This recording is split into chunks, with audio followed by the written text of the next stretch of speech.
Is there objection to the adoption of the resolutions? There is objection. What purpose, Representative Scott, rise? Mr. Speaker, I ask that the resolution commending the President be pulled out so that it can be voted on separately. What's the resolution number, Mr. Clerk?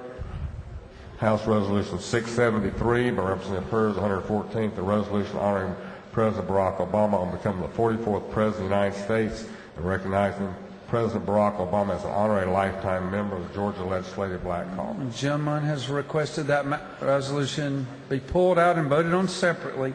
Under rules of this House, the gentleman has that right. Every member of this body, when the clerk reads those resolutions and I say, is there objection? If any member objects to any one, they're authorized to ask for it to be taken out and voted on separately, the same as I ask every morning on local calendar. Now, let me tell you what it's not. This is not a debatable matter.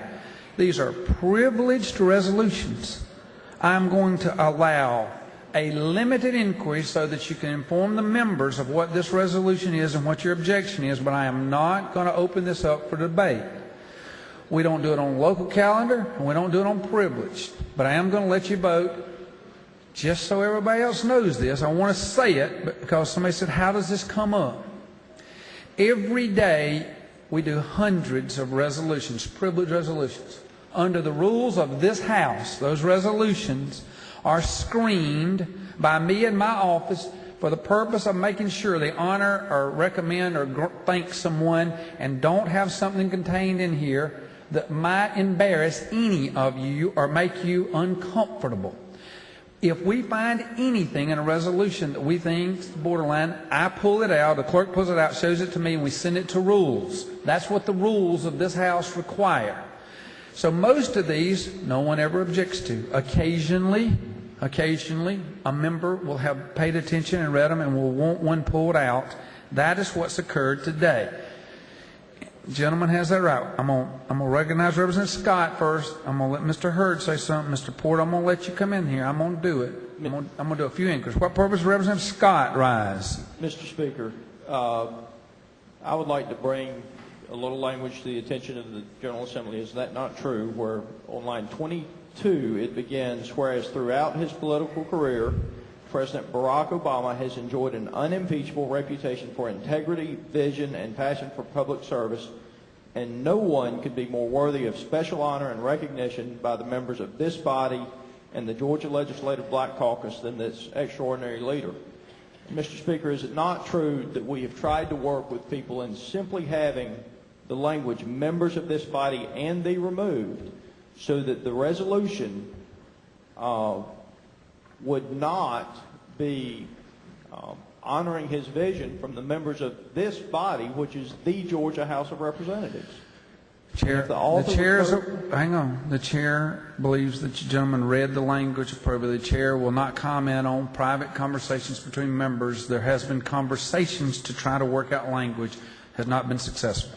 Mr. Speaker, I would also respectfully submit or suggest that if the author be willing, that we postpone consideration of this resolution to see if we could have an agreement there, and then we could move forward with it. If he will not agree to that, then I would suggest we vote on the resolution. Well, I think that day is coming on. What purpose does Representative Hurd rise? Parliamentary inquiry. State your inquiry. Isn't it true, Mr. Speaker, that privileged resolutions are courtesies to members of this body? As a general rule, they're done as a courtesy to each of us by all of us. Thank you. Isn't it also true that in most cases of my 17 years, I've never known anyone to want to amend someone's privileged resolution? Gentlemen, I don't know if you've had it. I told you I have. That is part of the job I do that nobody ever sees. I have resolutions that are called to my attention. I go to members typically, tell them I think there's an issue.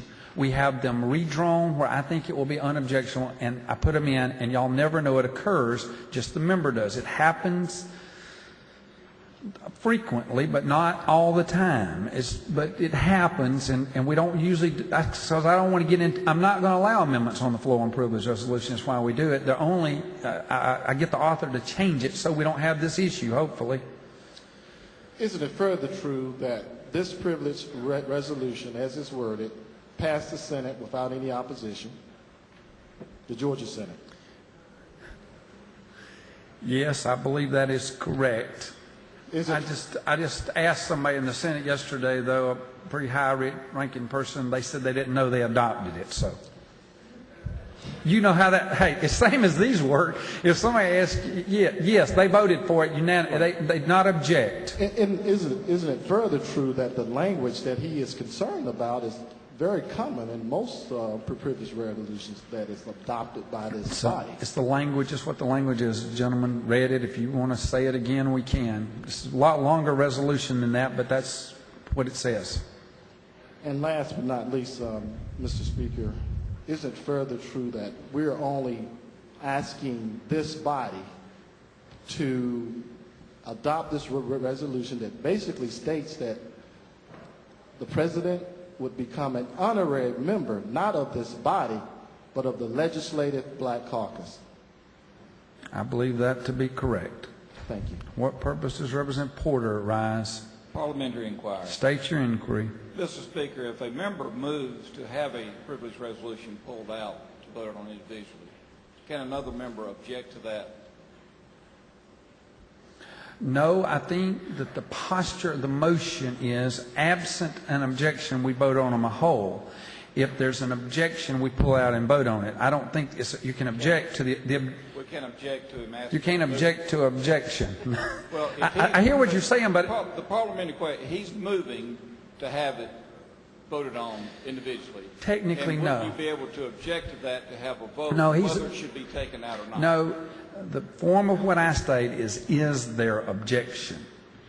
To be correct, I should say, is there objection to voting on these as a package and adopting them at the same time? The answer is yes, there is an objection. What is your objection? I object to 673 being considered in the package. I want to vote on it separately. My belief is after we vote on this, I'll then say, is there objection to the adoption of the remainder of the resolutions? And if anyone objects and wants one pulled out, we will pull that one out as well. But I think any one member has the right to pull any one out and vote on it separately. And the body does not have the right to object to vote on whether it should be pulled out. I don't believe that's. I believe that procedurally we get it just the way it is now. All right. What purpose does Representative Smyrie rise?